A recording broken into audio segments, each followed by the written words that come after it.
Marjan Pogačnik je eden najvidnejših predstavnikov ljubljanske grafične šole, če jo pojmujemo kot kulturni fenomen druge polovice 20. stoletja. Ustvaril je svoj idiosinkratski grafični slog in to na osnovi osnovnih določil medija jedkanice.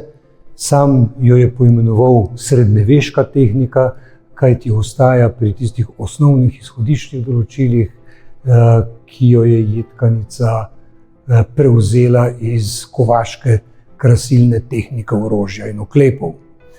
Svojo grafiko je razvijal v smeri stopenjske jedkanice in v svojem klasičnem obdobju med leti 1958 in 1965 ustvaril svoja najpomembnejša dela v črno-beli grafični tehniki.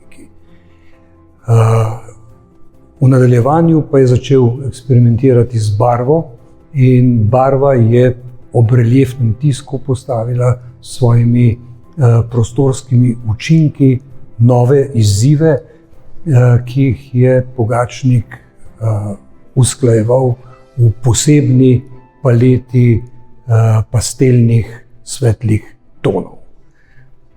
Njegova grafika je tematsko usmerjena v intimni svet, osebne izkušnje, drobnih stvari, ki jih običajno v vsakdanjem življenju spregledamo. Zato smo za naslov izbrali naslov ene njegovih grafik Neopaženo ob cesti.